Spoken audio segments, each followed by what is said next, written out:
ఇప్పుడు ఏపీలో దేశంలో తిరుమల పవిత్రత లడ్డూ మీద జరుగుతున్న చర్చలు అందరికీ తెలిసిందే. ఎంతో పవిత్రంగా భావించే తిరుమల లడ్డూ తయారీలో అవకతవకలు జరిగాయని సీఎం చంద్రబాబు ఆరోపించారు.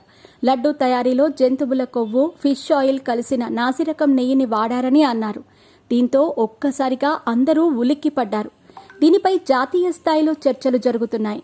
ఈ లడ్డూ వివాదం మీద ప్రకాష్ రాజ్కు మంచు విష్ణు కౌంటర్ వేశారు. మరి దీనికి సంబంధించిన డీటెయిల్స్ ఏంటో ఇప్పుడు చూద్దాం. తిరుమల లడ్డూ వివాదం దేశాన్ని ఉలిక్కిపడేలా చేసింది.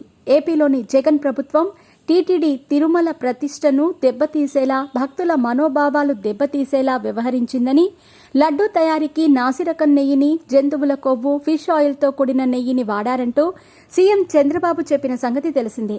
దీనిపై సమగ్ర విచారణ చేయాలని, జాతీయ స్థాయిలో దేవాలయాల పరిరక్షణకు, సనాతన ధర్మ పరిరక్షణకు ఓ కమిటీ వేయాలని డిప్యూటీ సీఎం పవన్ కళ్యాణ్ కేంద్రాన్ని కోరిన సంగతి తెలిసిందే.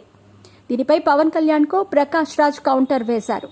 లడ్డూ వివాదం జరిగింది మీ రాష్ట్రంలో, మీరు అక్కడ డిప్యూటీ సీఎం, విచారణ చేసి దోషుల్ని తేల్చండి. దానికోసం జాతీయ స్థాయిలో కమిటీ ఎందుకు, జాతీయ స్థాయిలో చర్చలు ఎందుకు చేస్తున్నారు అంటూ కౌంటర్లు వేశాడు. దీనిపై విష్ణు, మంచు తాజాగా అద్దిరిపోయేలా కౌంటర్ ఇచ్చాడు.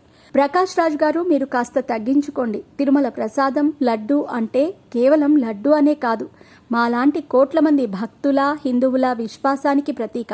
దీనిపై సమగ్ర స్థాయిలో విచారణ చేయిస్తారు, ధర్మ పరిరక్షణకు చర్యలు తీసుకుంటారు. మీరు మీ హద్దుల్లో ఉంటే మంచిది. మీలాంటి వారు ఇలాంటి వాటిపై స్పందిస్తే మతానికి ఏ రంగు అంటుకుంటుందో అని అన్నాడు. చూస్తూ ఉంటే ప్రకాష్ రాజ్, మంచు విష్ణు మధ్య ఇంకా మా ఎన్నికల వేడి తగ్గినట్టుగా లేదు. గత 2 ఏళ్ల క్రితం జరిగిన ఎన్నికల్లో ప్రకాష్ రాజ్ టీం చిత్తుగా ఓడిన సంగతి తెలిసిందే. ఆ టైంలో ప్రకాష్ రాజ్ వర్సెస్ మంచు విష్ణు పోరు ఎంతగా జరిగిందో అందరికీ తెలిసిందే. మరి ఇప్పుడు విష్ణుకి కౌంటర్గా ప్రకాష్ రాజ్ ఏం ట్వీట్ వేస్తాడో చూడాలి. మొత్తానికి ప్రకాష్ రాజ్ మళ్లీ టాలీవుడ్, తెలుగు వారిని గెలికినట్టుగా కనిపిస్తోంది. అసలే ప్రకాష్ రాజ్కి తెలుగులో అవకాశాలు తగ్గిన సంగతి తెలిసిందే. ఇలాంటి వ్యవహారాలతో ప్రకాష్ రాజ్ను మరింత దూరం పెడుతున్నట్టుగా కనిపిస్తోంది.